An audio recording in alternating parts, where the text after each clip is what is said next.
प्रिय भक्तों, मकर संक्रांति का दिन केवल दान का नहीं, दिशा बदलने का दिन है। गाय को दिया गया एक निवाला किस्मत की रेखा बदल सकता है। प्रिय भक्तों, प्रेम से बोलिए राधे राधे। देखो, मकर संक्रांति कोई साधारण पर्व नहीं है। ये सूर्य के उत्तरायण होने का दिन है, जब प्रकृति स्वयं मनुष्य को चेताती है कि अब अंधकार से प्रकाश की ओर चलो। और शास्त्र कहते हैं कि इस पावन बुधवार को यदि कोई व्यक्ति गाय माता को श्रद्धा से एक गुप्त वस्तु अर्पित कर देता है, जिसे दिखावे के लिए नहीं बल्कि मौन भाव से किसी को बताए बिना, तो उसके जीवन के अनेक गुप्त कष्ट अपने आप शांत होने लगते हैं। क्योंकि गौ माता केवल पशु नहीं है, वे करुणा की चलती फिरती प्रतिमा है। और जब हम उन्हें हल्दी से बना दीपक अर्पित करते हैं, तो वो केवल दीप नहीं होता, वो हमारे भाग्य के अंधेरे को जलाने का संकल्प होता है।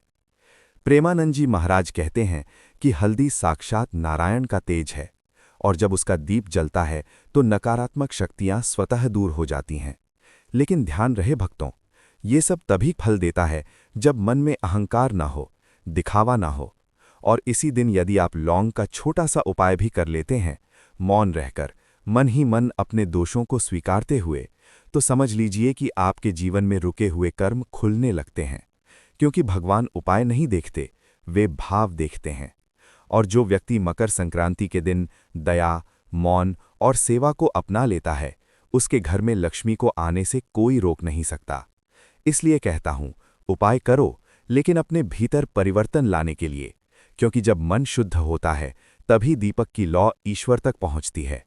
और एक बात ध्यान से समझ लेना भक्तों, मकर संक्रांति के दिन किया गया कोई भी उपाय तभी प्रभाव देता है जब उसके साथ जीवन में थोड़ा सा संयम जुड़ जाए। क्योंकि प्रेमानंद जी महाराज कहते हैं कि भगवान किसी को धन से नहीं, भाव से तौलते हैं। यदि आप गाय को अन्न देते समय मन में किसी के प्रति द्वेष, ईर्ष्या या छल पालकर खड़े हैं, तो वो उपाय केवल कर्मकांड रह जाता है। लेकिन जब आप हल्दी का दीपक जलाते समय अपने भीतर बैठे क्रोध, अहंकार और निराशा को उस लौ में अर्पित कर देते हैं, तब वही दीपक आपके जीवन की दिशा बदल देता है। और लौंग का उपाय केवल ग्रहदोष के लिए नहीं है, वो मन को स्थिर करने का साधन है। इसलिए उस क्षण कुछ ना मांगिए, केवल इतना कह दीजिए, हे प्रभु, जैसा मैं हूं वैसा ही स्वीकार कर लीजिए। क्योंकि जिस दिन मनुष्य मांगना छोड़ देता है, उसी दिन कृपा अपने आप बरसने लगती है। और यही मकर संक्रांति का वास्तविक संदेश है कि बाहर नहीं, भीतर उत्तरायण होना सीखो। राधे राधे। और अंत में इतना ही कहूंगा भक्तों कि मकर संक्रांति का असली पुण्य गाय को खिलाने, दीपक जलाने या लौंग के उपाय में नहीं, बल्कि उस दिन अपने भीतर एक संकल्प जगाने में है। क्योंकि प्रेमानंद जी महाराज समझाते हैं कि जब तक मनुष्य दूसरों को दोष देता रहेगा, तब तक उसके जीवन का सूर्य कभी उत्तरायण नहीं होगा। लेकिन जिस दिन वह ये मान लेता है कि मेरे दुखों का कारण बाहर नहीं, मेरे भीतर है, उसी दिन से परिवर्तन शुरू हो जाता है। इसलिए इस पावन दिन अगर आप किसी भूखे को देखकर मन में करुणा जगा लें, किसी अपमान को मौन में सह लें और किसी अपने से बिना कारण क्षमा मांग ले, तो समझ लीजिए कि आपने सबसे बड़ा उपाय कर लिया। क्योंकि भगवान को दीपक की लौ नहीं, हृदय की गर्मी चाहिए। और जो व्यक्ति भीतर से झुकना सीख लेता है, उसके भाग्य को सीधा करने के लिए स्वयं भगवान खड़े हो जाते हैं। यही मकर संक्रांति है, यही सनातन का रहस्य है। और याद रखना भक्तों, मकर संक्रांति का ये पावन अवसर वर्ष में एक बार आता है, लेकिन जो सीख ये दिन देकर जाता है, वो जीवन भर साथ चलती है।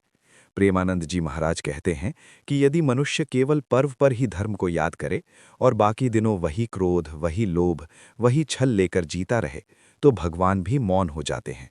इसलिए इस संक्रांति यदि आप गाय के चरणों में अन्न रखते समय अपने अहंकार को भी वहीं रख दें, यदि हल्दी का दीपक जलाते समय अपने बीते हुए पापों का बोझ उस लौ में छोड़ दें, और लौंग का उपाय करते समय अपने मन की चंचलता को प्रभु के चरणों में समर्पित कर दें, तो समझ लीजिए कि ये पर्व आपके लिए केवल तिथि नहीं, बल्कि जीवन का मोड़ बन जाएगा। क्योंकि जब भीतर शांति आती है, तभी बाहर समृद्धि आती है। और जिस घर में संयम, करुणा और कृतज्ञता बस जाती है, वहां संकट टिक नहीं पाता। यही कारण है कि शास्त्र कहते हैं, उत्तरायण सूर्य से नहीं, संकल्प से होता है। राधे राधे।